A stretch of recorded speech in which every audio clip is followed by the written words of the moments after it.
Se você acha que as ideias não ajudam a mudar o mundo, é porque você não conhece o século das luzes. Não tem problema, na teleaula de hoje você vai saber que século é esse. A teleaula de hoje vai falar de mudanças importantes que aconteceram no século XVIII, o período que ficou conhecido como século das luzes. A gente vai ver como as desigualdades sociais daquela época acabaram produzindo ideias inovadoras e como essas novas ideias foram se popularizando e contribuindo para transformar a política e a sociedade em vários reinos da Europa.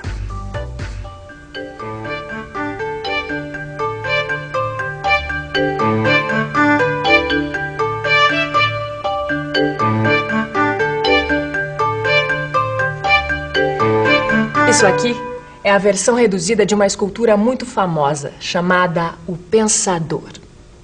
Mas o que faz um pensador?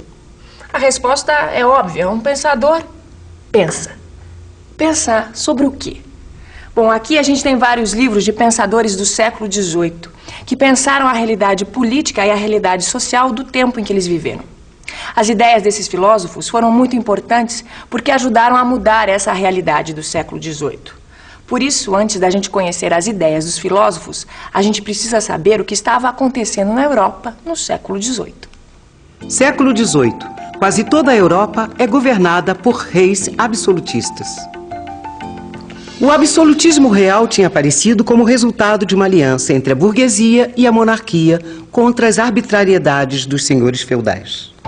Os reis absolutistas governam seus países de forma autoritária. A justificativa dos reis para concentrar o poder e usá-lo como bem entenderem é o direito divino. Quer dizer, nessa época se acredita que o poder do rei vem de Deus. Com todo esse poder, o Estado interfere diretamente nas atividades econômicas. Esse sistema é conhecido como mercantilismo. A sociedade absolutista está dividida em 3 ordens ou estados. Em primeiro lugar, vem a nobreza. Em segundo lugar, o clero, ou seja, a igreja. E em terceiro lugar está o resto da população, os burgueses, os artesãos, os operários e os camponeses. Outra característica importante desse período é a intolerância religiosa. Jean-Jacques Genis-Papin, filósofo ao seu dispor. Aqui pediu, pagou, senhor filósofo. Ora, minha senhora, mas eu sou um pobre filósofo. E eu sou uma pobre taverneira que trabalha duro para pagar os impostos que os nobres, os padres e desocupados como o senhor não pagam. Desocupado eu, minha cara, mas eu sou um filósofo. Eu escrevo minhas ideias para o bem da sociedade. Olha, um dia os meus livros vão ser tão famosos como esses aqui. A senhora conhece? Olha, escute aqui, meu senhor. Eu terei muito prazer de apresentar esses maravilhosos filósofos para a senhora. Sente-se comigo, por favor. Não, eu tenho mais o que fazer. Olha, a senhora conhece Locke? Não, quem é esse? É um filósofo inglês. Imagina, senhora, que ele nega a origem divina do rei.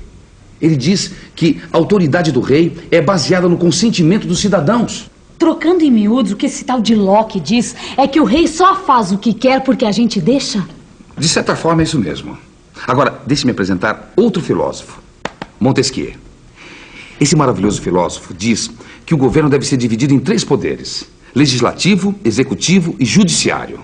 Peraí. Você está querendo me dizer que esse tal de Montesquieu sugere que o rei não faça ele mesmo as leis? Exatamente. Ele diz que as leis devem ser feitas por um poder à parte e reguladas por um outro poder. Olha que interessante. E o que mais o senhor tem aí?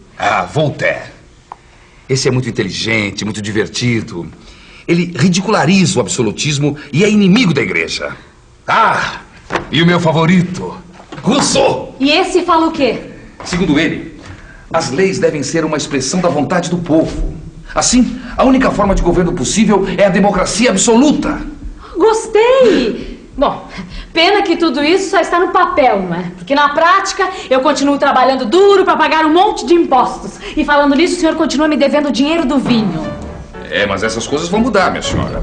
Essas novas ideias estão se tornando cada dia mais populares. Até nos cafés, nas tavernas, essas novas ideias são discutidas todos os dias. O absolutismo está com os dias contados. Ótimo! Agora, se o senhor não vai discutir outras ideias comigo, eu acho melhor o senhor pagar o vinho. Eu não vou ficar esperando até o fim do absolutismo, não é mesmo? O absolutismo estava com os dias contados. A burguesia tinha crescido muito na Europa e pagava caro para manter o luxo do rei, da nobreza e da igreja, que não pagavam impostos. Esse período em que o rei justificava o absolutismo dizendo que a origem do seu poder era divina, ficou conhecido como Antigo Regime. E com a crise econômica, as injustiças do Antigo Regime ficaram ainda maiores. Foi daí que surgiu uma reação intelectual contra o poder da época. As novas ideias exigiam que as condições de vida da humanidade fossem melhores. E os pensadores defendiam que o mundo deveria ser guiado pela razão. As teorias dos filósofos do século XVIII foram muito populares. Elas eram divulgadas em diferentes lugares e serviam aos propósitos dos grupos que combatiam o obscurantismo da igreja e o absolutismo real. As novas ideias também tiveram influência nas teorias econômicas. Na época, a economia funcionava segundo os princípios do mercantilismo. Isso implicava na intervenção do Estado na economia. Em oposição a esse sistema, surgiram os economistas. Eles diziam que a riqueza dependia da liberdade econômica.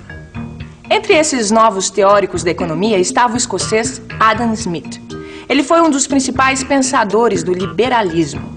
Essa teoria defendia a ideia de que o trabalho do homem era a principal fonte da riqueza. A economia mudou mesmo no século XVIII.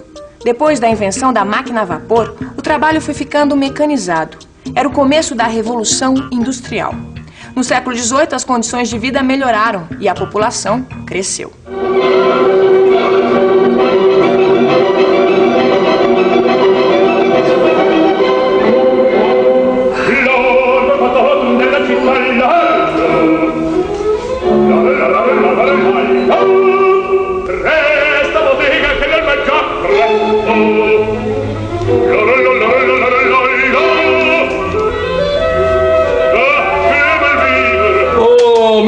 Posso saber o que está acontecendo aqui? Música do século XVIII, meu amigo. Você não sabia que no século XVIII a música teve um desenvolvimento incrível? Não sabia, não. Olha, pois foi nessa época que Johann Sebastian Bach fez inúmeras composições quando vivia na Alemanha. E olha, existia um outro compositor, o Wolfgang Amadeus Mozart, que também foi muito importante nessa época porque fez inúmeras obras quando morava na Áustria. Viena, Áustria. Querida tia Gertrude, a cidade de Viena realmente é linda. É o lugar ideal para quem gosta de música como eu. Fico imaginando como seria viver aqui no século XVIII, que foi quando a sinfonia e a ópera foram criadas. Não foi à toa que Mozart escolheu Viena para trabalhar como compositor. Pois é, aquela foi uma época de grandes avanços nas ciências e nas artes. É por isso que a gente diz hoje que o século XVIII foi o século das luzes. Tanto é que, como você já sabe, as novas ideias provocaram a crise e a queda do antigo regime absolutista. Os reis não queriam abrir mão do poder absoluto, mas ao mesmo tempo tinham medo de que as novas ideias pudessem ir longe demais. Para evitar o pior, vários reis da Europa introduziram reformas liberais. Esses reis foram chamados de déspotas esclarecidos. A palavra déspota significa senhor absoluto. Quer dizer, um déspota esclarecido continuava tendo o poder absoluto. A diferença é que eles tinham consciência de que as novas ideias eram legítimas e que precisavam ser levadas a sério. Os déspotas esclarecidos também foram chamados de reis filósofos, o que não quer dizer que eles pensassem exatamente como os filósofos da época. Veja uma frase de Frederico da Prússia que resume bem a atitude dos reis filósofos. Tudo para o povo, mas sem o povo. Só por essa frase dá pra gente entender bem qual era a filosofia dos déspotas esclarecidos. Reformas, sim. Participação popular no governo, nem pensar. Na política ficou tudo na mesma. Em compensação, na economia as coisas mudaram muito na Europa do século XVIII. Europa, século XVIII.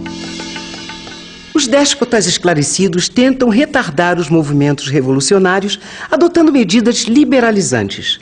Alguns reis conseguem transformar seus reinos em verdadeiras potências.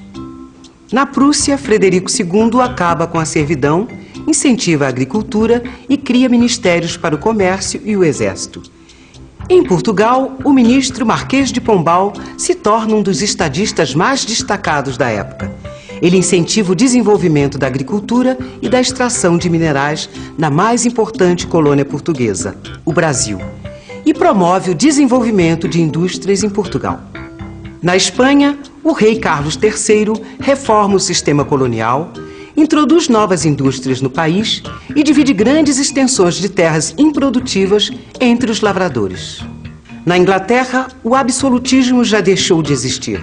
O rei continua em seu trono, mas quem governa é o primeiro-ministro com apoio do parlamento. O aumento da produção industrial na Inglaterra intensifica o desenvolvimento do comércio. A poderosa frota inglesa garante a distribuição dos produtos. E o monopólio do comércio de escravos na América gera lucros imensos para os capitalistas ingleses. A Inglaterra se transforma na primeira potência econômica mundial. A França ficou de fora desse progresso. A monarquia francesa não quis fazer as reformas que poderiam melhorar a situação do povo. E logo o antigo regime começou a desmoronar naquele país. Mas isso já é assunto para uma outra teleaula. Por enquanto, a gente fica com a revisão. E atenção, se liga aí que é hora da revisão. Na teleaula de hoje, você aprendeu que o século XVIII ficou conhecido como Século das Luzes, por ter sido uma época de grande desenvolvimento no campo das ideias, da ciência, das artes e da cultura.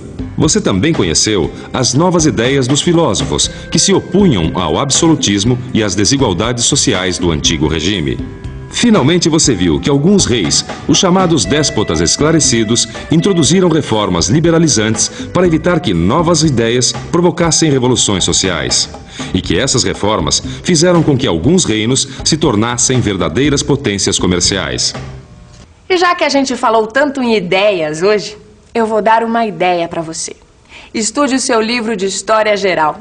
Assim você vai entender muito melhor os acontecimentos e as ideias do século das luzes. Até a próxima!